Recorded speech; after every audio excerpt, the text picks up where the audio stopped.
He stepped off his private jet expecting a billion-dollar merger. Instead, he saw a boy holding a cardboard sign that read, "I don't want your money, I just want a chance." In that instant, Ryan Keller, ruthless CEO, master deal maker, untouchable, froze. He'd built an empire by never looking back, but this time he did. What began as a glance became the most important decision of his life. This isn't a story about charity, it's about what happens when you choose to stop and stay. What followed changed everything, for both of them. Ryan Keller's private jet touched down with the smooth hiss of tires on tarmac, just as the sun crested the skyline. He didn't bother watching the landing through the window. He trusted his pilot, and more importantly, his time was too valuable for sightseeing. There was a deal to close, one that would finalize the merger of his company with one of the largest logistics empires in the Northern Hemisphere. It would add 3 zeros to his already incomprehensible net worth and double his footprint across Asia and South America. His assistant, James, was already lining up the morning's meetings, his voice a quiet murmur over the headset as the Gulfstream taxied toward the private terminal. Ryan adjusted his cufflinks, platinum, understated, and personally engraved. His suit had been tailored the day before in Milan, flown in overnight, and pressed before he woke. Every inch of him radiated precision, power, and purpose. Deals were his game, and he never lost. That's why he hadn't taken a personal vacation in 9 years. That's why he hadn't spoken to his younger brother in 4. That's why the only people who ever said, "I love you" to Ryan were on his payroll. He didn't mind. Love was messy. Contracts were clean. But the moment he stepped into the morning light outside the terminal, briefcase in one hand, phone already pressed to his ear, something halted him. Not the sleek black car waiting at the curb, not the assistant jogging to keep up. It was the boy. Ryan almost didn't see him. A pile of tattered clothes on the edge of the terminal parking lot. But then something fluttered. A sign. Cardboard. Shaky black marker lines. "I don't want your money, I just want a chance." The words struck Ryan harder than he could admit. It wasn't the desperation in the message. He'd seen that before. He'd ignored hundreds of panhandlers, sidestepped those curled up in sleeping bags outside gleaming hotels. He gave to causes, sure. Tax-deductible, safe, distant. But this sign, held by hands far too small to belong to anyone over the age of 10, wasn't asking for money.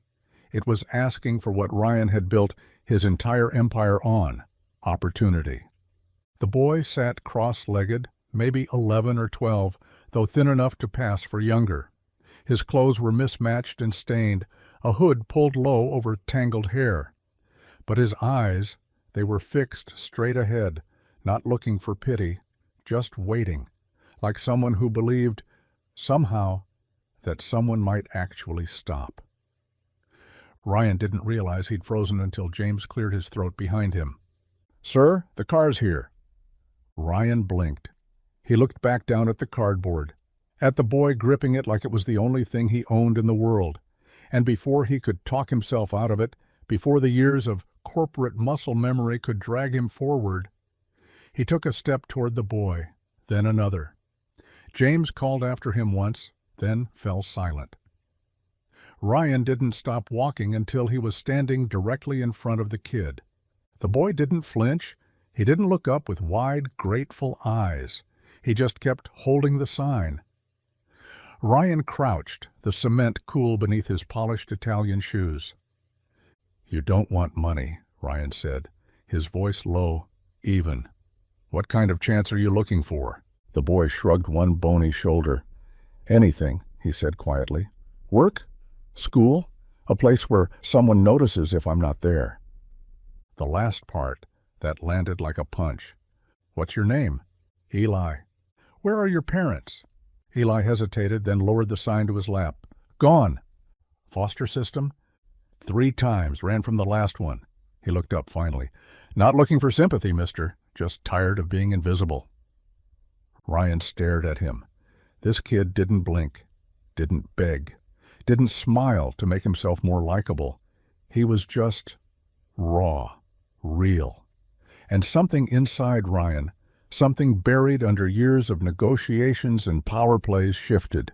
He stood, checked his watch, then turned toward the car.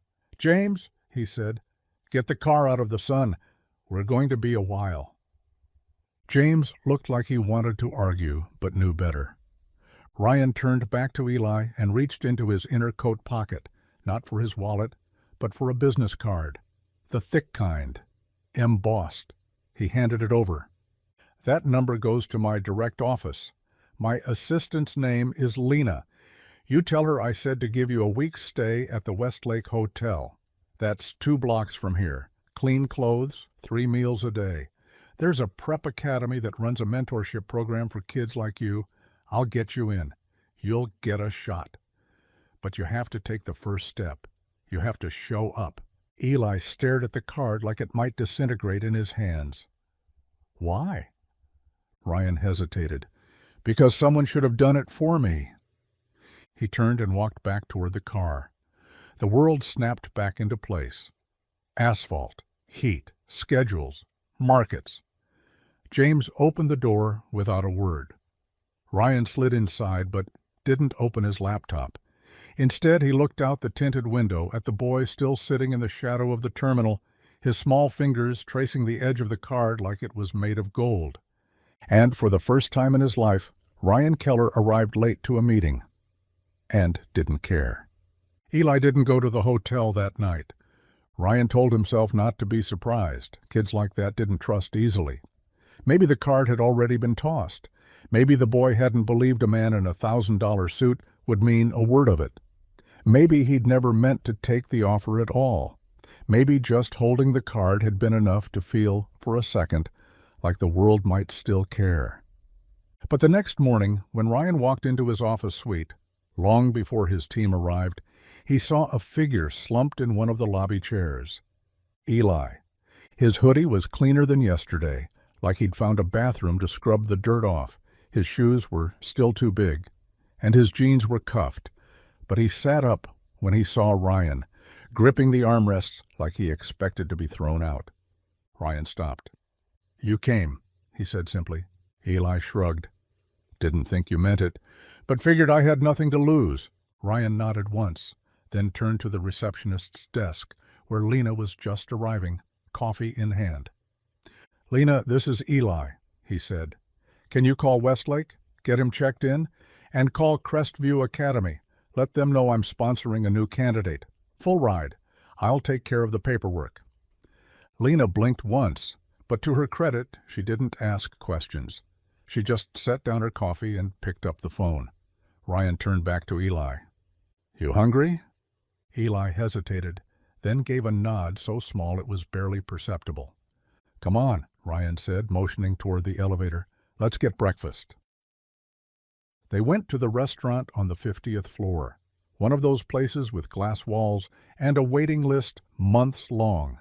Ryan had a permanent table. The staff knew his name, his drink, the fact that he didn't like music playing while he ate. They didn't know what to make of the boy he brought with him that morning. Eli sat rigid in the leather booth, eyes darting around the room like he was waiting for someone to tell him he didn't belong. The waiter approached, gaze flicking from Ryan to the boy and back. Ryan ordered his usual black coffee and steel-cut oats. Then he looked at Eli. "Whatever you want," he said. Eli studied the menu like it was written in code. Finally, he picked pancakes. And when they came, stacked high with whipped butter and syrup, he didn't speak until every last bite was gone. Ryan didn't ask questions during the meal. He didn't probe. He just let the silence stretch, and for the first time in years, he didn't feel the need to fill it. After they finished, they returned to the office. Lena handed over a packet of information, a suite reserved for Eli at Westlake, an appointment with a school counselor at Crestview, a new set of clothes arriving by courier that afternoon. Eli took it all in silence. Then before he left, he turned to Ryan. "If I screw this up, do I get another chance?" Ryan didn't smile. He didn't lecture. He just said, Everyone screws up. What matters is whether you get back up. Eli nodded, not like a kid trying to look tough, but like someone who'd just filed the words somewhere deep down. Then he left, carrying the manila envelope like it weighed more than his entire life. Ryan watched the elevator close, and for the second time in 2 days, he canceled the rest of his meetings. Days passed, then weeks. At first, Eli only called when something went wrong, when he couldn't figure out the bus route, when the hotel keycard stopped working, when the school counselor said he needed immunization records that no one could find. Ryan answered every time. Then came the first email, a scanned page from Eli's homework, a paragraph about the person I look up to most. Ryan read it 5 times. He never replied to that email. Instead, he showed up at Crestview the next afternoon and donated a full scholarship fund in Eli's name, enough to cover 10 more kids like him for 10 more years. Still, he didn't see Eli until the night it stormed. It was past 9. Ryan had just returned from a board dinner, his tie undone, his apartment silent, but for the soft hum of the city outside the windows. The knock was quiet, 3 small taps. When he opened the door, Eli was standing there, soaked to the bone. His jacket, a new one Ryan had arranged to be fitted, hung limp from his narrow shoulders. He didn't say anything, just held out a folded piece of paper. Ryan took it. It was a test, a math quiz. Scrawled in the top right corner was a red 100%. For a second, neither of them spoke. Then Ryan stepped aside. "Come in," he said. Eli entered slowly, glancing around the penthouse with wide eyes, like he'd stepped into a museum. Ryan disappeared into the kitchen and came back with a towel and a cup of cocoa. Eli took them without a word and sat on the edge of the leather sofa like he was afraid to leave a mark. They didn't talk about the test, or the school, or the future. They just sat, the storm outside rattling the glass, the warmth between them something fragile and quiet and real. Ryan didn't know what this was becoming. He only knew that the boy with the cardboard sign had taken up a space in his life that he hadn't known was empty. And as Eli curled up on the far end of the couch and fell asleep with the cocoa half-finished in his hands, Ryan realized he wasn't planning for tomorrow's meeting. He was planning for this. Ryan let Eli sleep. The boy didn't stir as the storm passed, just curled tighter under the towel, breathing soft and slow. Ryan sat in the armchair nearby, jacket off, tie unknotted, his phone silent on the table beside him. For the first time in what felt like forever, there were no screens glowing in front of him, no spreadsheets, no closing bells, just the sound of the city rain trailing off into stillness, and the shape of a kid who had, somehow, slipped beneath the armor Ryan had worn for most of his life. He thought about the first time he had slept on someone's couch. He had been 19, not homeless, not technically, just cut off. His father had called it tough love, but it felt more like being exiled. Ryan remembered staring at the ceiling of a friend's guest room, telling himself that one day no one would ever have the power to push him out again, that he would build a world so high and so solid no one could ever see the cracks in it. He had built that world, and he had been alone in it, until now. At some point near dawn, Eli stirred. Ryan opened his eyes to find the boy sitting upright, hair a mess, towel slouched around his shoulders. He looked embarrassed. "Sorry," he said, his voice hoarse. "I didn't mean to fall asleep." "You needed it," Ryan replied. Eli rubbed his eyes, glanced around again. "Is this your place?" "Yes." "You live here alone?" "I do?" Eli didn't say anything, but the pause was loud with meaning. Ryan stood, stretched, and motioned toward the kitchen. "You eat breakfast?" Yeah. There's cereal, real food too. Pick your poison." 10 minutes later, Eli sat at the counter with a plate of scrambled eggs and toast, eating like someone who didn't expect it to last. Ryan leaned against the fridge, coffee in hand. "You ever stay in one place this long?" he asked. Eli shook his head. 3 weeks is a record. Ryan sipped his coffee. You want to break it? Eli looked up, his mouth half full. He swallowed slowly. You mean stay? Here? Not forever. Not yet. But I've got a guest room. It's quiet. You'd have a bed, a real one. Eli looked away. What if I mess it up? You might, Ryan said. But that's not what would make me give up on you. Eli blinked. What would? Walking away without trying. The silence stretched. Then Eli nodded once, quickly, and went back to eating. Ryan didn't press further. He knew what it cost someone like Eli to accept something, to believe it might last. He would let the boy take the lead, but he'd make damn sure the door stayed open. That morning, Ryan called Lena and told her to cancel the hotel room. He didn't say why. She didn't ask. He called his lawyer next, not because he needed anything right away, but because he had a feeling that if this kept going, if Eli wanted to stay beyond school terms and dinners and crash pads, he'd want to be ready. At Crestview, Eli became something of a quiet legend. Not because he was loud or flashy or even particularly social, but because of how quickly he caught up, how he showed up early, stayed late, how he refused to be pitied or patronized. Teachers noticed first, then other students. Eli didn't talk much about where he'd come from, but he never lied. When a girl in his science class asked how he ended up at Crestview, he said, I held up a sign. He didn't elaborate. But the story filtered out anyway.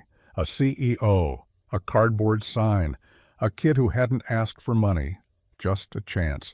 In a world addicted to overnight successes and fairy tales, people wanted to believe that was the whole story.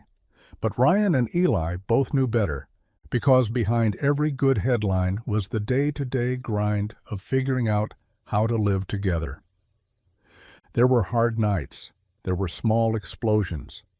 Eli had never had structure before. Rules felt like punishment, even when they were gently enforced. Ryan wasn't used to explaining himself or being questioned. They clashed, more than once. But every argument ended the same way, with both of them still there, no one walking out. And slowly, that started to mean something. One night, Ryan came home late from a meeting to find Eli asleep at the kitchen counter, a half-finished math worksheet beside him. Ryan covered him with a blanket and turned off the light. In the morning, Eli didn't say a word about it, but Ryan found the sheet completed and neatly stacked with his other schoolwork. Another afternoon, Eli came home furious. A teacher had called him resilient, and it had triggered something raw. You don't get it, he snapped. I don't want to be resilient. I want to be normal. Ryan had paused, then nodded. Yeah, I used to think being tough was the goal. Turns out letting people help you, that's the real test. Eli hadn't answered. But the next morning, Ryan found his own coffee mug washed and sitting on the drying rack. It was in those tiny moments that the shape of their relationship began to change. Less about rescue, more about respect. It was almost 6 months later when Eli asked the question that made Ryan freeze. They were at the park, sitting on a bench near the basketball courts. Eli had just finished a game with some neighborhood kids. Ryan had offered to drive, but Eli said he wanted to walk. I was thinking, Eli said, about last names. Ryan blinked. Okay. Just, if I ever wanted to change mine, how would that work? Ryan looked at him. Eli wasn't smiling. He wasn't trying to be clever or cute. He was dead serious. I don't know if you want that, Eli said quickly. I mean, you didn't sign up for this. You just gave a kid a hotel room. That's all it was supposed to be. Ryan set down his coffee slowly. Do you want to change it? Eli hesitated, then nodded. I think I do. Ryan's voice was quieter than he meant it to be. Then we'll find out what we have to do. Eli didn't cry. Ryan didn't either. But when they walked back to the car, Eli stayed close enough that their sleeves brushed, close enough that it felt like a promise. Later that night, as Ryan stood in the doorway to Eli's room, watching him finish homework at the desk they'd built together, he thought back to that cardboard sign, the words he couldn't forget. I just want a chance. Ryan realized that Eli hadn't been the only one who'd gotten one. He turned out the hallway light, and for the first time in years, he felt like he was finally home.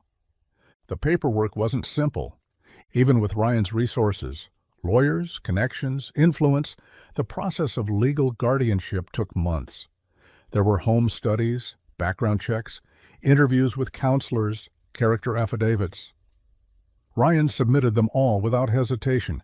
He cleared his calendar for every appointment, rearranged meetings, missed board calls, something his partners had once thought impossible.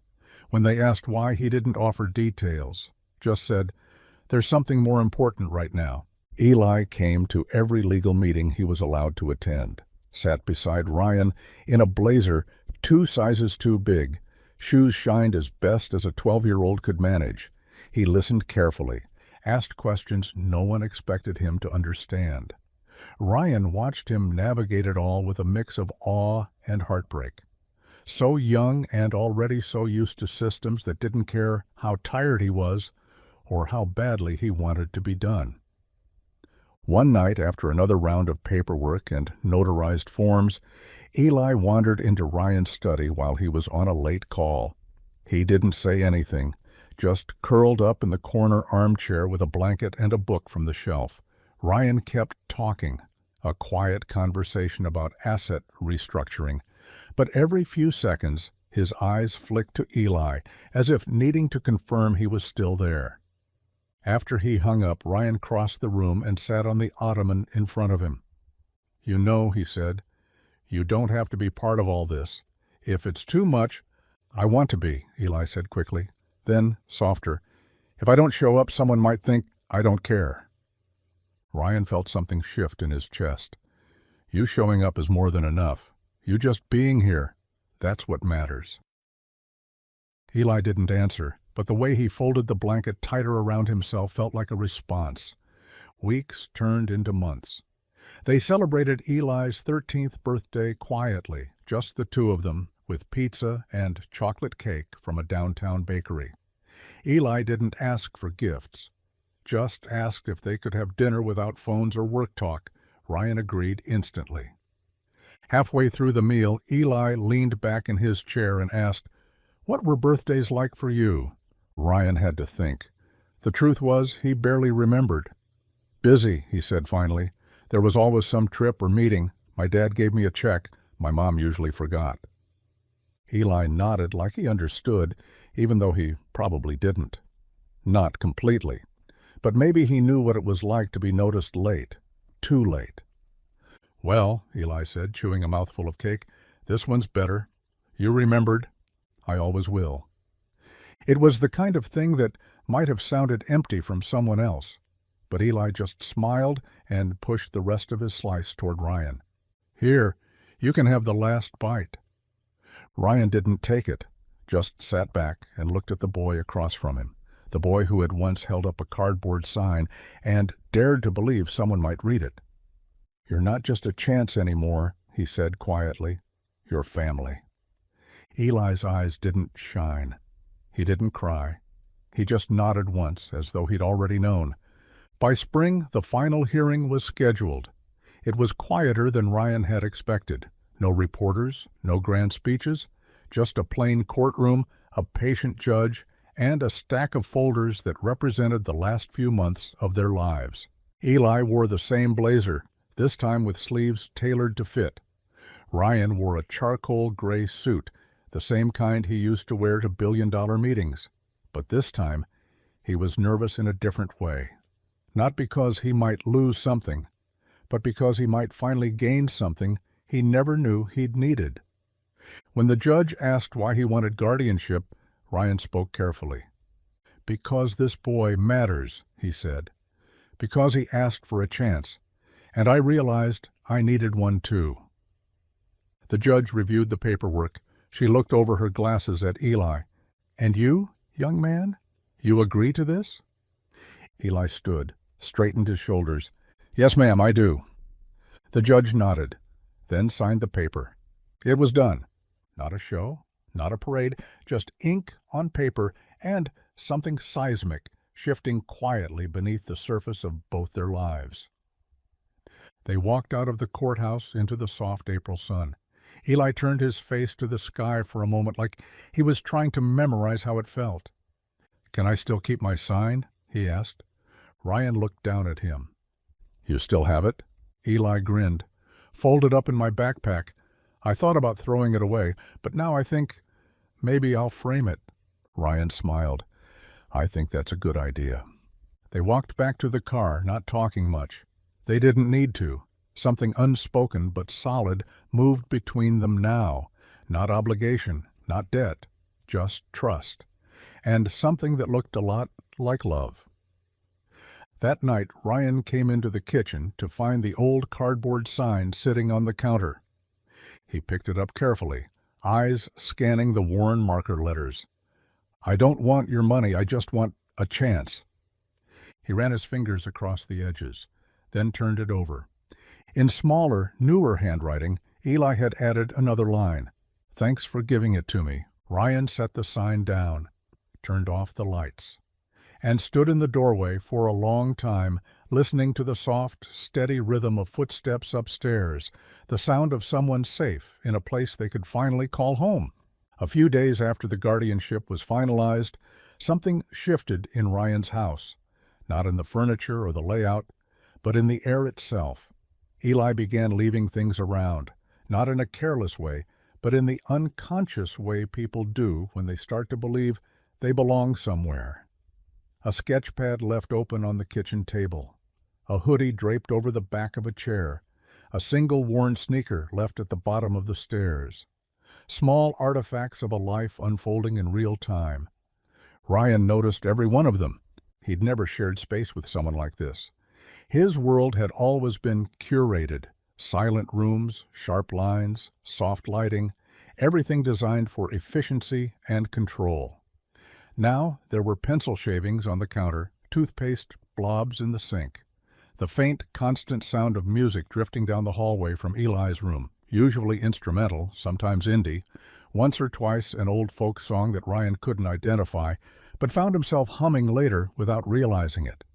Eli didn't ask for permission any more to eat, to sit, to walk barefoot through the living room with toast in hand. He moved with a quiet confidence that hadn't been there in those first weeks. And Ryan didn't just tolerate it, he welcomed it. Every soft footfall in the hallway, every light left on, every empty cereal box shoved to the back of the pantry meant something.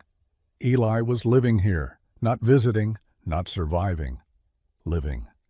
One Saturday morning, Ryan woke to the sound of pots clanging in the kitchen. He walked in, bleary-eyed, to find Eli standing on a stool, squinting at a recipe on his phone, a bowl of something unidentifiable halfway beaten beside him. Eli glanced over his shoulder sheepish. "I was going to make pancakes." Ryan smiled.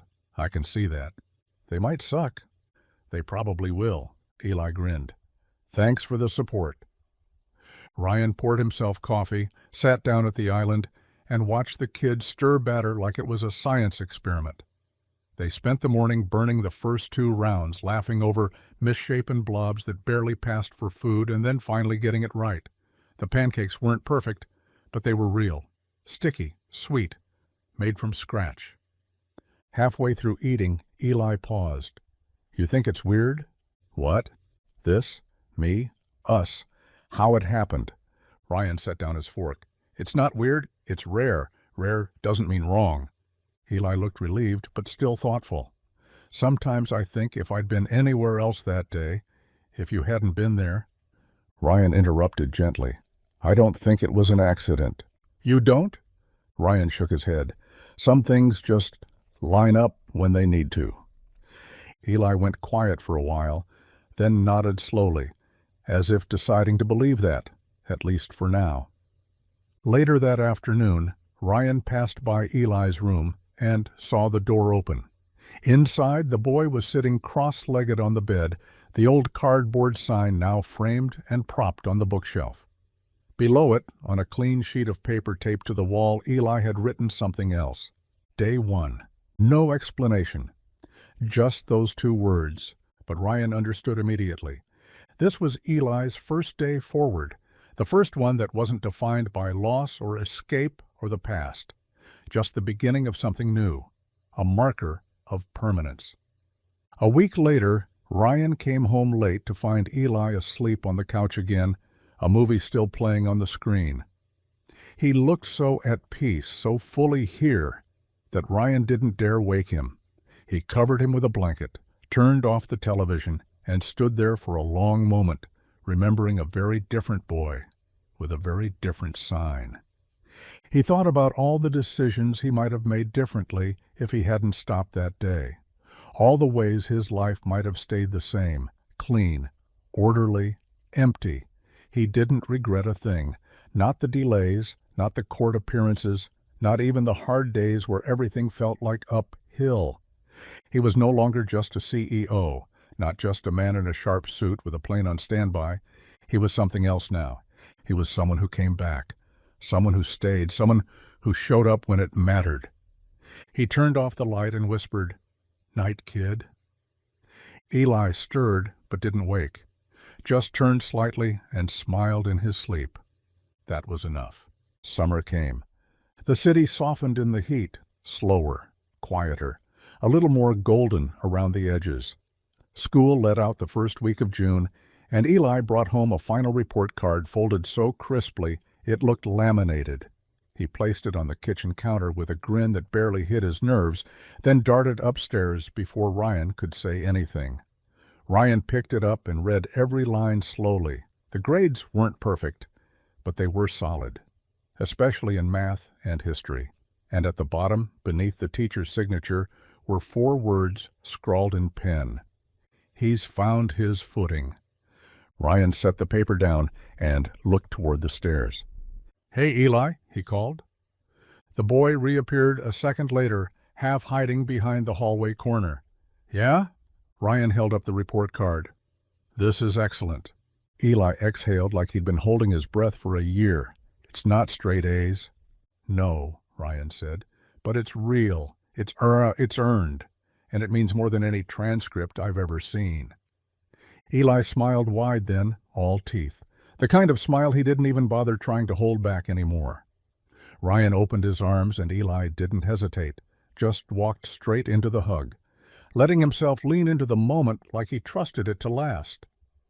They celebrated with burgers from a food truck Eli had been eyeing for months, then went to the park and spent hours watching dogs chase frisbees and toddlers try to fly kites that refused to cooperate.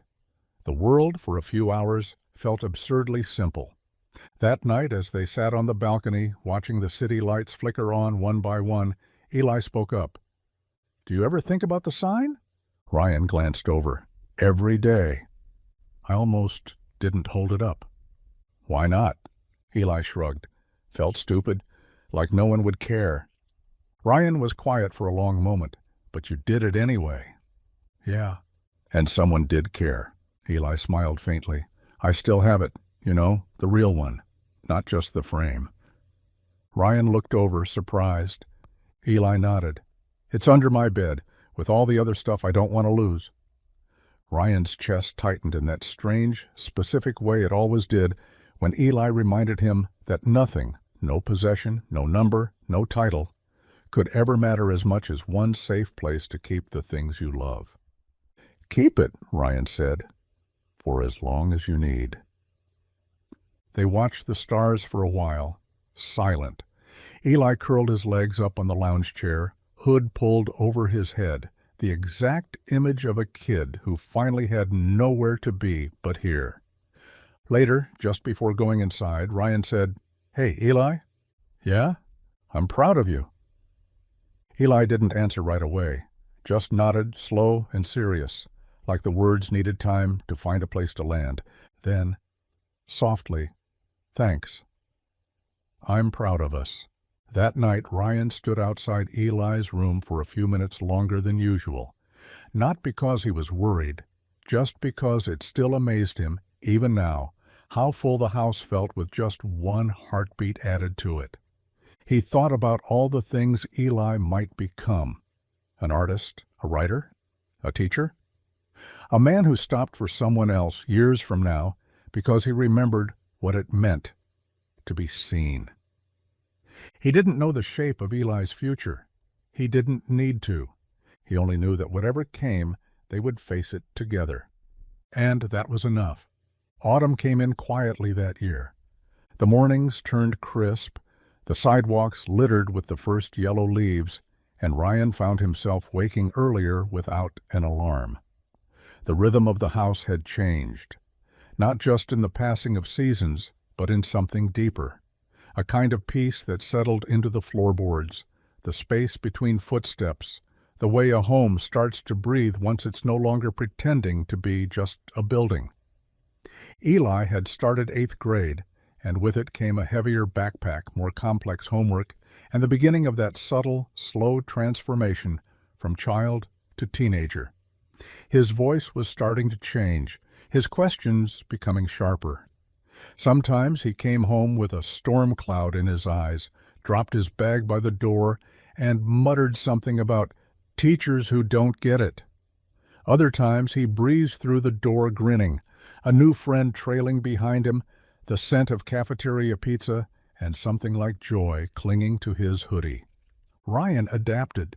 He learned how to read moods without asking too many questions. He learned that "I'm fine" could mean 5 different things depending on the time of day and the slope of Eli's shoulders. He learned when to push, when to wait, and when to just hand the kid a sandwich and sit down nearby without saying a word. In turn, Eli adapted too. He stopped hesitating before speaking, started leaving notes, small ones, stuck to the fridge or the bathroom mirror. "Good luck with your call. Coffee's already brewed. Don't forget to eat." It wasn't much, but for Ryan, who'd lived his whole life in a world of transactional words, it felt like gold. One evening, after a long day of meetings, Ryan walked into the living room and found Eli sitting cross-legged on the floor, sorting through a box. "What's that?" Ryan asked, loosening his tie. "Stuff for school," Eli said. "They want us to do a project on people we admire, like a biography, but personal."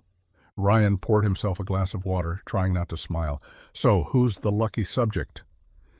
Eli didn't look up, just pulled something out of the box, a crumpled photograph, folded twice, edges frayed. He held it out. It was the photo they'd taken the day of the court hearing, the one where Eli had both hands wrapped around Ryan's arm like it was a lifeline. The frame had been cheap, bought from a gas station on the way home, but the picture had stayed on Eli's nightstand ever since. "I was thinking I'd write about you," Eli said. Ryan felt something snag in his chest. "You sure? I mean, there's probably cooler people. Presidents, athletes." "I don't want cooler," Eli said. "I want real." Ryan sat down slowly, his knees stiff from the long day. "Okay," he said, "but if you make me sound like some superhero, I'll be obligated to disappoint you within the week." Eli grinned. "Deal." They spent the next hour talking. Eli asked questions, some funny, some serious, some that caught Ryan off guard. "What were you like at my age? What's the worst thing you ever failed at? Did you ever get scared when you started taking care of me?" Ryan answered all of them honestly, even the ones that hurt, especially those. "Yes," he said when Eli asked if he'd been afraid. "Every day at first. Not because I didn't want you, because I didn't want to screw it up. You deserved someone who knew what they were doing, and I'd never done anything like this before." Eli was quiet for a moment. "But you stayed." "I stayed. That's what matters." Ryan nodded. "Yeah, that's what matters." The project went well. Eli presented it with a nervous stammer in front of the whole class. His teacher emailed Ryan afterward to say it had made half the parents in the audience cry.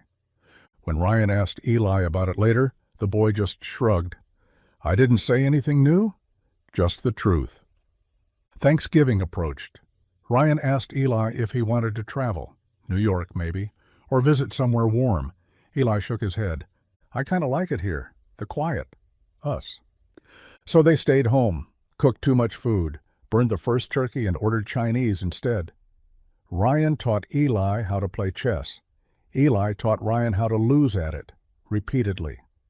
They started decorating the house for winter early, stringing lights along the balcony and buying a tree from a lot down the street. Eli insisted on the tallest one they could fit. "It's ridiculous," Ryan said as they tried to wedge it through the door. "It's perfect," Eli countered. "Tall trees make better memories." They decorated it over hot chocolate and the sound of old holiday songs playing from a speaker. Eli hung the final ornament, a small cardboard rectangle, laminated now, the original message still visible beneath years of wear. "I don't want your money, I just want a chance."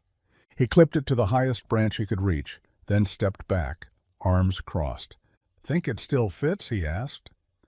Ryan didn't answer right away, just looked at the boy beside him, taller now, stronger, still carrying the weight of the world sometimes, but no longer alone. "No," he said finally. "I think it's out of date." Eli raised an eyebrow. "Really?" Ryan nodded. "You don't need a chance anymore, Eli. You're making your own." Eli looked at the sign, the tree, the room, and for the first time said nothing. Because some truths didn't need a reply.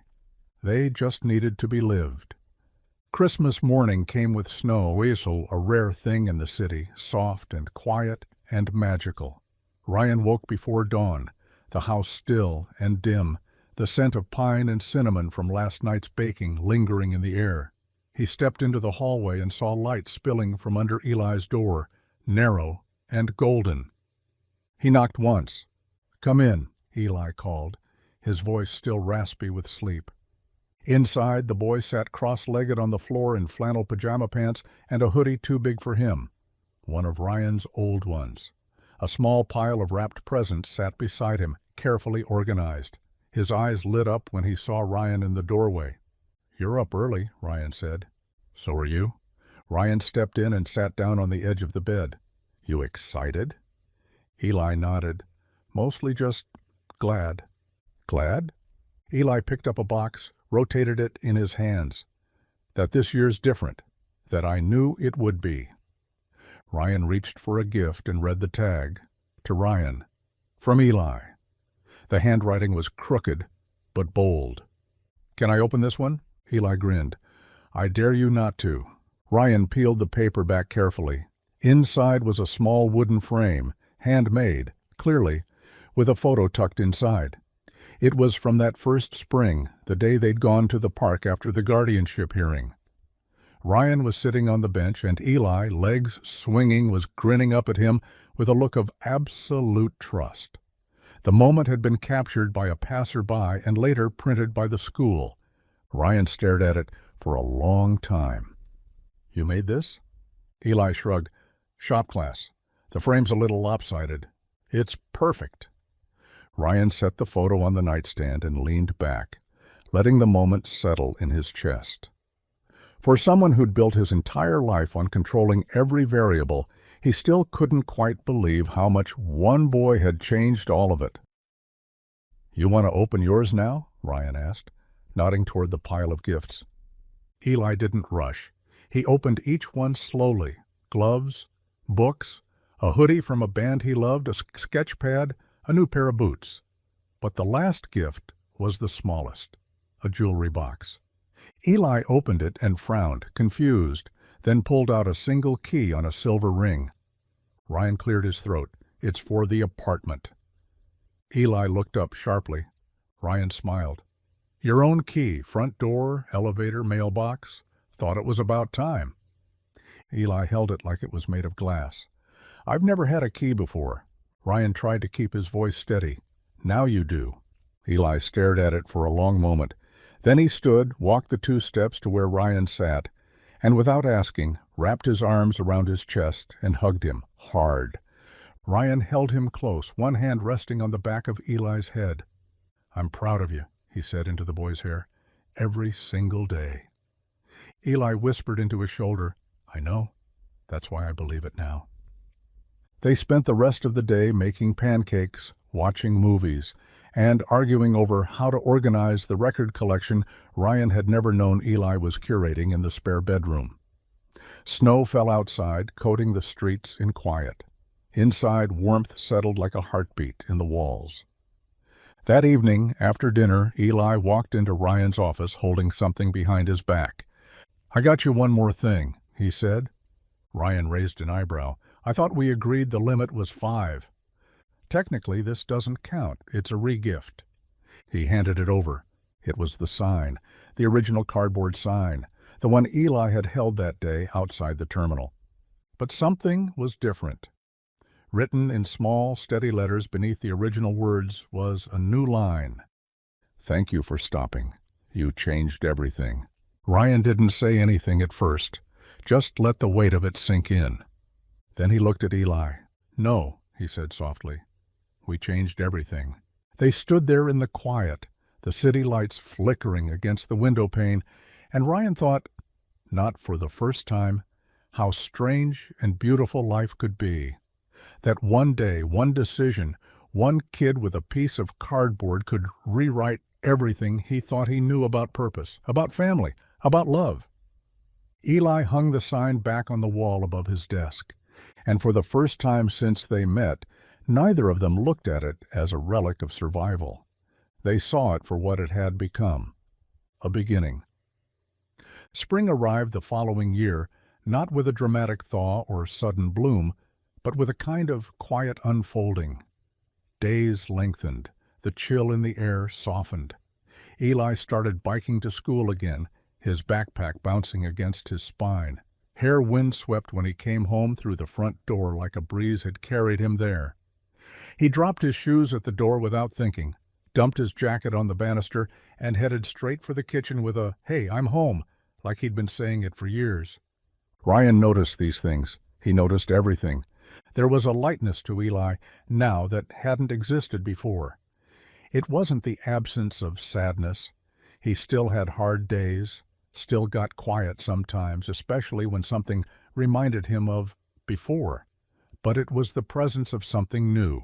Stability, rhythm, a sense of safety so deeply rooted that Eli no longer questioned whether it would last.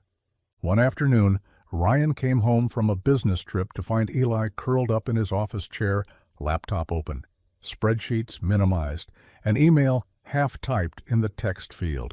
"You know you're not legally allowed to answer my work emails," Ryan said from the doorway, smirking. Eli grinned, unbothered. "Relax. I was just checking to see if your CFO knows how to use commas." Ryan set his suitcase down and raised an eyebrow. "You planning to take over my company?" Eli leaned back, hands behind his head. "Maybe." "Can I get that in writing?" Eli snorted. "Only if I get my own office." The banter came easily now, like breathing. But later that evening, something softer settled between them. They were sitting on the balcony again, watching the lights blink on across the skyline, sharing the last of a pizza they both agreed was criminally overpriced and exactly what they needed. Eli was quiet for a while. Then he said, "Did you ever think this would happen?" "This?" "You and me, all of it." Ryan thought for a moment, then shook his head. "I didn't know I was allowed to hope for something like this." Eli nodded like he understood. "Me either." He leaned his elbows on the railing, chewing on a crust. "People still ask me if you're like, actually my dad. I think they get confused when I don't call you that." Ryan stayed silent, letting him talk. "It's not that I don't think of you that way," Eli said. "It's just, you're more than what the word meant to me before." Ryan turned slightly. "What does it mean now?" Eli looked at him. "Someone who came back, someone who stayed, someone who didn't need to be perfect, just real." Ryan felt his throat tighten. "I don't care what people call us," Eli added. "I know what we are." And that was it. No declaration, no title, just a truth spoken between them, one that didn't need signatures or ceremonies to make it real. Later that night, Ryan sat in his office alone and pulled open the drawer where he kept the photo frame Eli had made. The boy in that photo seemed so much younger now, even though it had only been a year. So much had changed, not just for Eli, but for him. He didn't think in terms of contracts anymore. Not with Eli, not with this life. There were no contingencies, no escape clauses, just the silent, repeated decision to stay. A few weeks later, they went back to the airport.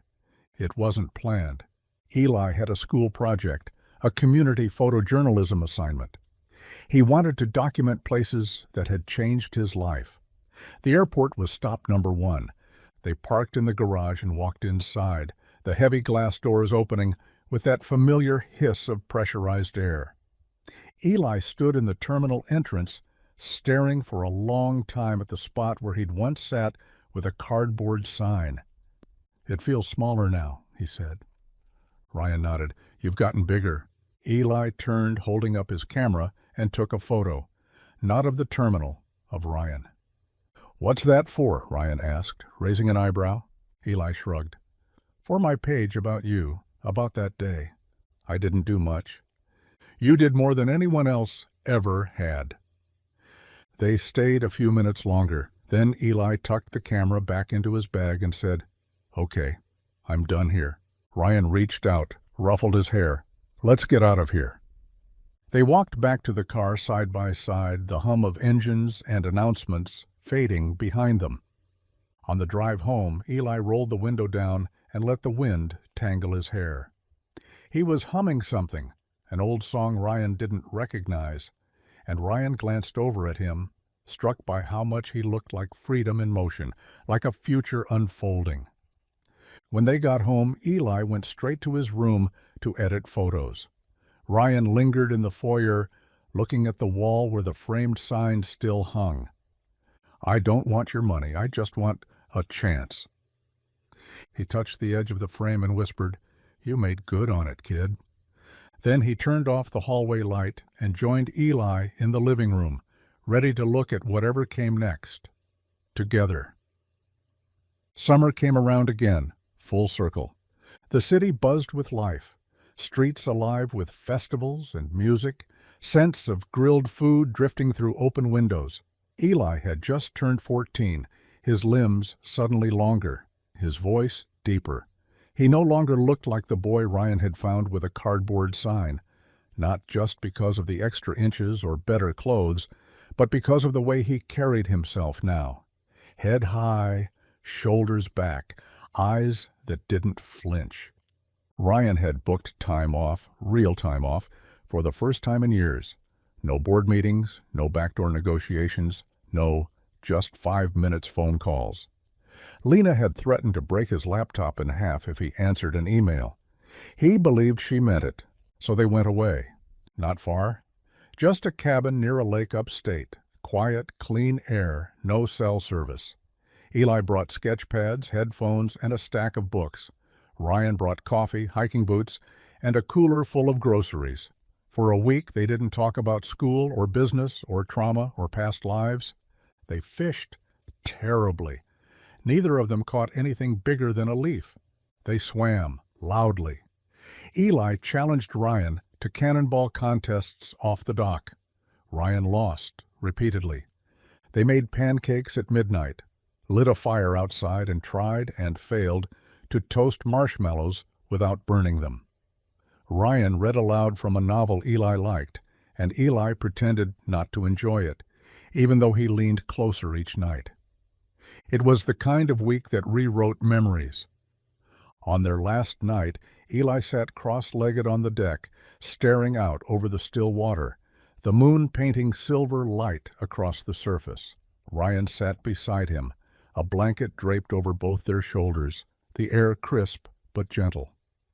"You ever think about what would have happened if we missed each other?" Eli asked. "Every day." "I mean it. What if I'd waited 5 minutes longer to hold the sign? What if you'd taken a different exit?" Ryan didn't answer right away. Then, "I think we were meant to find each other." Eli nodded slowly. "I think that too." He was quiet a while longer, then said, "Can I ask you something kind of stupid?" "There are no stupid questions." Eli looked down, fidgeted with a thread on the blanket. "Would it be okay if I started calling you Dad?" The question dropped between them like a stone into still water, not disruptive, but deep, echoing in every direction. Ryan didn't respond immediately, afraid his voice might break. Instead, he reached out and rested a hand on the back of Eli's neck. "I would love that," he said finally, his voice rough. Eli didn't smile, not right away. He just leaned into the touch, like something long tense inside him had finally gone soft. "Okay," he said. "Cool." The word was too small for what it meant, but it was enough. They didn't speak the rest of the night. They didn't need to. When they returned to the city, the rhythm of life resumed, but everything felt subtly shifted. Eli said "Dad" for the first time in public a few weeks later, casually at a diner, asking for extra fries. Ryan almost missed it. Almost. But he didn't say anything, just slid his fries over without a word and let the moment bloom quietly between them. That fall, Eli started high school. He didn't need Ryan to walk him in. Just nodded once before getting out of the car. A backpack slung over one shoulder, earbuds in, calm and unshaken. Ryan watched him walk through the school gates. Watched the boy, his son, disappear into the crowd, confident and unafraid. And for the first time in his life, Ryan didn't feel the need to rush off to his next meeting. He sat there for a long while, engine off, letting the quiet settle around him, letting pride fill every corner of the car. When he finally drove away, the sign sat in the glove compartment. Not because he needed to remember where they'd started, but because it reminded him that some of the most important decisions in life don't begin with grand plans or perfect timing. They begin with a pause, a look, a choice. And they grow into something unshakable, something called family. The years that followed didn't pass in a blur.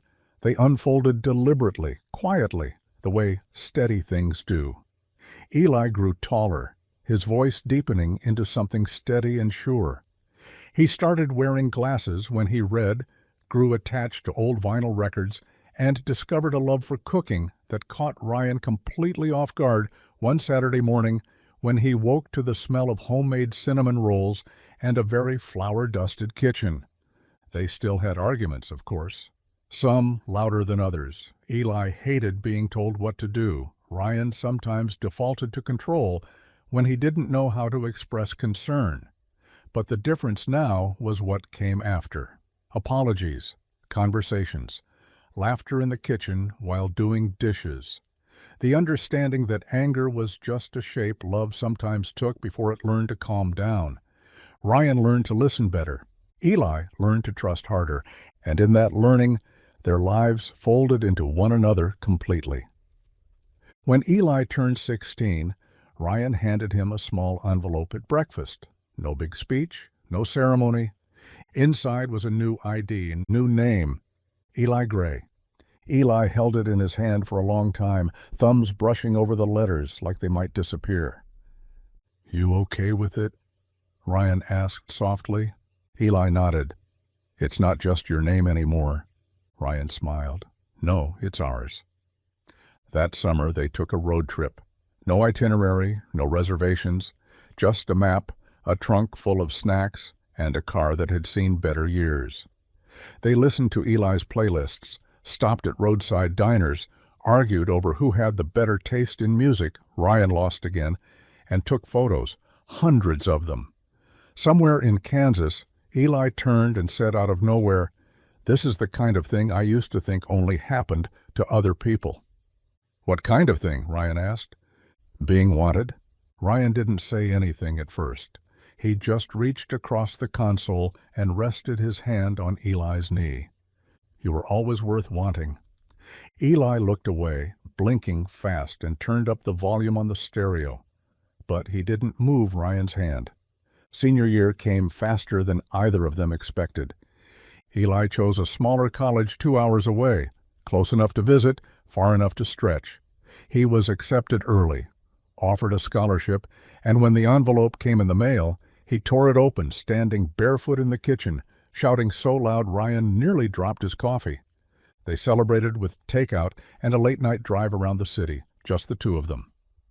"I'm not scared to leave," Eli said at one point, staring out at the skyline, "but I don't want it to feel like I'm leaving you."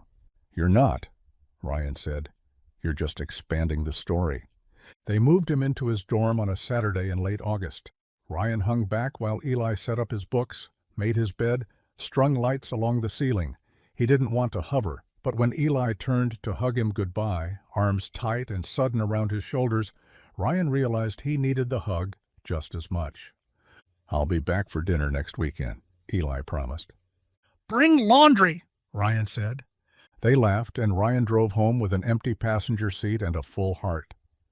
The apartment felt different after that. Quieter, yes, but not empty, not lonely. Because Eli wasn't gone. He was just building the life they'd both fought for, piece by piece, with both hands. On the wall above Ryan's desk hung the same framed sign, faded now but intact. "I don't want your money. I just want a chance." And just below it, a photograph, two figures on a bench. A boy smiling, a man leaning in, both unaware they were being photographed. A snapshot of a beginning. One evening in late fall, Ryan walked into the apartment and found a note on the kitchen counter. "Dad, borrowed your record player. Hope that's okay.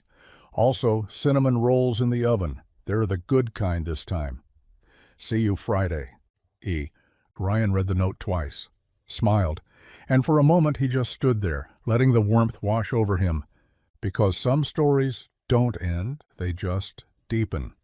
And this one, the one that started with a boy, a sign, and a man who finally chose to stop, had become the best thing Ryan Gray had ever built. The seasons kept turning. Eli flourished at college, not just academically, but as a person. The kind of person Ryan had always known he could become if someone just gave him space to grow.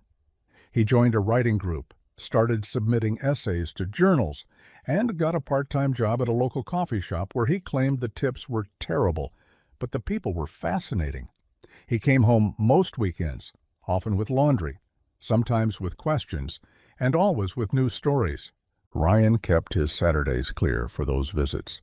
They'd make dinner together, trade updates.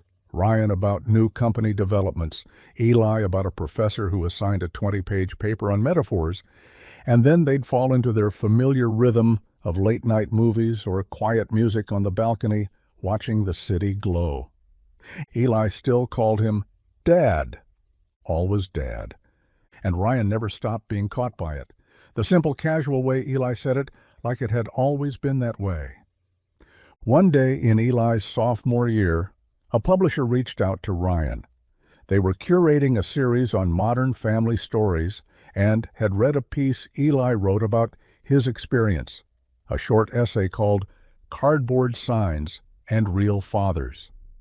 Ryan read it sitting in his office, the world around him blurring by the second paragraph. In it, Eli had written, "I didn't need someone to rescue me. I needed someone to see me. And the man who saw me didn't offer a handout. He offered something harder. He stayed." The publisher wanted permission to feature their story. Ryan gave it without hesitation. The piece went viral, not in a loud, explosive way, but in the way things do when they matter. Quiet shares, quiet tears, quiet emails from people who had always hoped someone would stop for them. Eli didn't change because of it. He didn't want fame. He just wanted to keep writing, keep telling the truth. "I don't think I want to be known for what happened to me," he told Ryan one night over dinner. "I want to be known for what I do next." "And what's next?" Ryan asked. Eli smiled. "Whatever I build." Ryan nodded, heart full. "Then let's build it." Years passed, slowly, steadily. Eli graduated with honors. Ryan sat in the front row, clapping so loudly his hands hurt. Eli's speech was short and unpolished and perfect. "I came from a story I didn't choose," he told the crowd, "and I found my way into one I did." That night, back at the apartment, still their shared home base, no matter how far Eli roamed, Ryan found a new note on the counter. "Hey, Dad, thinking about grad school, writing, or social work, haven't decided, but either way, I want to help people the way you helped me. Also, stole the last cinnamon roll. No regrets." Ryan laughed. He looked around the kitchen, a little older now, a little quieter, but still pulsing with memory. The good kind. The kind that doesn't ache. He walked to the framed sign on the wall, the edges even more faded now, but the message still legible. And underneath it, he taped a new note, written in his own hand. You were never just a chance. You were always the future. And he left the light on, like he always did, for the boy who had once been invisible, who had become everything. Years later, the city had changed. Buildings had climbed higher, neighborhoods reshaped, new train lines carved paths through old streets. But in a quiet corner of that city, a man named Ryan Gray still walked the same morning path to his office, though these days a little slower, a little softer around the edges. His suits were still crisp, his hair a little grayer. But the sharpness he once wore like armor had been tempered by something deeper, something more enduring than ambition. He was no longer just known as a CEO. He was known as Eli Gray's father. Eli had published his first book by 27, a collection of essays titled The Things We Carry Forward. It had been reviewed in all the major outlets, but the line that stuck with most people came from the dedication, to the man who stopped and then stayed for good. Ryan had cried when he read it, sitting alone at the kitchen table with a cup of coffee gone cold in his hand. By then, Eli had moved into his own place, a loft with too many windows and not enough furniture, filled with books and coffee mugs and scatterings of half-written pages taped to the walls. But he still came back on Sundays, still let himself in with the key Ryan had given him at Christmas all those years ago, still brought cinnamon rolls, even though he could afford better ones now. And sometimes, not always, but sometimes, he'd still sit on the balcony beside Ryan, looking out over the city like they were watching the future arrive together. One Sunday afternoon, Eli brought someone with him, a quiet young man with kind eyes and nervous energy. Ryan watched the way Eli looked at him, open, steady, unguarded, and he understood immediately. They had dinner, all three of them, and when Eli and his partner left that night, Ryan stood at the window long after the elevator doors closed, heart full in a way he still hadn't entirely learned how to name. He thought about the airport, the cardboard sign, the silence that had stretched out between them before Eli spoke that first, trembling truth.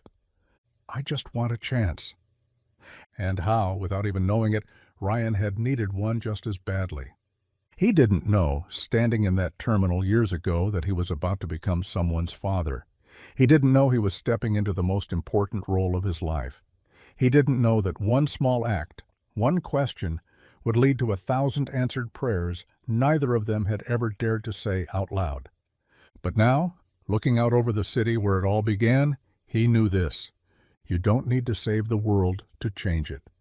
Sometimes all it takes is the courage to stop, to see someone, to stay, and to keep showing up, again and again, until love has nowhere left to go but forward, forever. Years later, long after the headlines had faded, long after Eli's first book gave way to a second and a third, Ryan stood at the edge of a crowd gathered in a sunlit hall, hands folded in front of him, quietly watching his son speak. It was a small community event, a non-profit gathering hosted by an organization Eli had co-founded, one that offered mentorship and transitional support for homeless youth. The room was filled with people from every background, donors, teachers, social workers, teenagers fresh off the street and dressed in borrowed button-downs, faces caught somewhere between suspicion and hope. Eli stood at the front of the room in a black button-down and jeans, sleeves rolled, his old leather bracelet worn down to the threads. His voice, always steady now, carried warmth and conviction. We tell ourselves that change takes millions of dollars, he said, that it takes institutions, politics, plans. But I'm here because one person knelt down in front of me when I thought I didn't matter, and he didn't offer me pity. He offered me presence.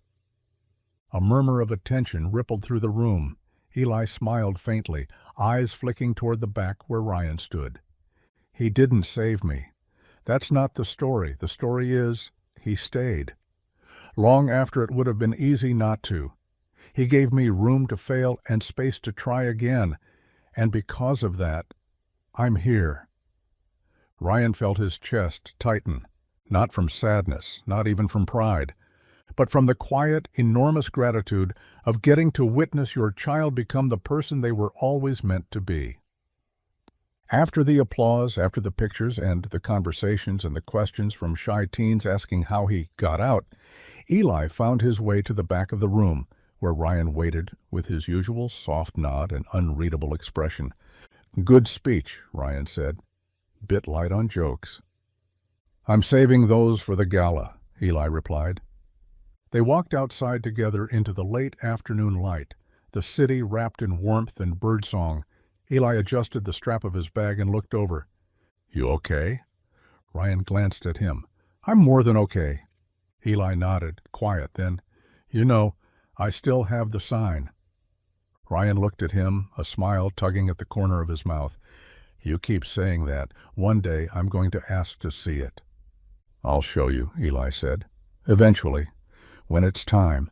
They walked in companionable silence for a few blocks until they reached the old apartment building. Ryan had never moved. Not because he couldn't afford better, but because it was never about better. It was about what had been built inside these walls. Inside, the framed sign still hung in its place on the wall. Now it had a small brass plaque beneath it, one Ryan had ordered secretly and installed one afternoon when Eli was away. It read, "The day everything changed." Eli noticed it immediately. "You put that there?" "I did." Eli stared at it for a long time, then reached up and touched the frame with one hand. "Fitting," he said. "Feels like yesterday and 100 years ago at the same time." Ryan nodded. "I still remember how quiet your voice was that day." Eli turned to him. "It stopped being quiet the second someone listened." They sat on the couch, eventually falling into a rhythm they both knew well. Music low, lights warm, the kind of evening that didn't need milestones to make it matter. Before bed, Ryan passed by Eli's old room, now used more for books and writing than sleeping. The walls were lined with shelves. In the corner sat a locked chest. Eli caught him looking. "You want to see it now?" he asked. Ryan hesitated, then nodded. Eli crossed the room, knelt, and opened the chest. He pulled out a plastic sleeve. Inside, the sign. Still intact, still plain, still powerful. Ryan took it in his hands like a sacred object. It didn't feel fragile. It felt eternal. "You kept it all this time." "Yeah," Eli said. "It reminds me that someone saw past what I was." Ryan looked up at him. "And I keep it," he said, "because it reminds me that I almost didn't stop, and that's the scariest part." Eli sat beside him. "But you did." "I did." The sign found its place back in the chest. The lid closed. And in the quiet that followed, a lifetime of love spoke for itself. They didn't need to say thank you anymore. They just kept choosing each other every day. And that choice, begun with a sign, built through 1,000 small moments, deepened by every challenge they faced, became their story. A story not of rescue, but of recognition, and a promise kept forever. Years passed, as they always do. The world kept changing. Technology advanced. The skyline evolved. People came and went. But some things, the most important ones, remained steady. Ryan retired quietly at 72. No grand announcements, no press releases, just a final board meeting, a firm handshake, and a private toast with Lena, who had stayed by his side through it all. He cleared out his office in one afternoon, packing only a few photos, his favorite pen, and a small worn square of cardboard that had lived in his desk drawer for nearly 30 years. Eli helped him carry the boxes to the car. "You sure you're ready to be a civilian again?" Eli joked, lifting the final box into the trunk. "I'm sure I'm ready to sleep in and ignore morning emails." "Lena's going to be bored without you. She'll be running the place better without me." Eli shut the trunk and leaned against it, arms crossed. He was older now, mid-30s, but still carried something young in his smile, a kind of hope that never faded. "You did good, Dad." Ryan looked at him. "I did lucky." Eli shook his head. You did both. They went to dinner that night at their favorite place, the tiny Italian place on 6th that had terrible parking and perfect lasagna. They ordered the usual, shared a bottle of wine, talked about nothing and everything. And then, just before dessert, Eli pulled something from his bag. Ryan raised an eyebrow. Another present? It's not new, Eli said, but I think you should have it. It was a photo album. Inside, their whole story. The first airport photo, Eli's first day at school. A snapshot of them sitting on the couch, both asleep, heads tipped together. Graduation. The first manuscript, the road trip, the apartment with the key, the first Christmas. A blurry shot of pancakes gone horribly wrong. And in the back, a scanned image of the original sign, preserved, centered on a black page. I don't want your money. I just want a chance. Beneath it in Eli's handwriting, thank you for giving me more than that. Thank you for giving me you. Ryan didn't speak for a long time. He just closed the book, hand steady, and looked at his son. I never planned for this, he said. Not any of it. I know, but it's the best thing I've ever done. I know that too. They finished their dessert, walked home slowly. The city was quieter than usual, or maybe they had just learned how to listen through the noise. In the years that followed, Ryan wrote a book of his own, not a business memoir, not a leadership guide, a simple, heartfelt collection of essays. The Boy with the Sign. He never expected it to sell, but it did. Quietly, fiercely, across languages and continents. It ended up on reading lists in schools, was handed out in shelters, quoted in keynote speeches. People wrote to him, hundreds of letters, about the times they almost walked by someone, and then didn't. He answered everyone. And when he was too tired to type, Eli helped him. One summer afternoon, years later, they sat together on a bench not far from the original terminal. The airport had been renovated since then. The spot where Eli had once sat was now a sleek waiting area with glass walls and digital displays. But Ryan still recognized it. Looks different, Eli said, sipping his iced coffee. So do you. Eli smiled. I was a mess. You were a miracle. They sat in silence for a while. Then Ryan said, You ever think about what would have happened if you'd given up that morning? Eli turned to him, calm and clear. I didn't give up because someone saw me. Ryan's voice softened. I didn't see you right away.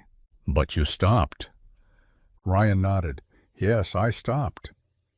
And in the hush that followed, the weight of decades settled lightly between them, not as a burden, but as a shared truth, a proof that lives change not always by design, but by choice, by attention, by love, and most of all, by staying.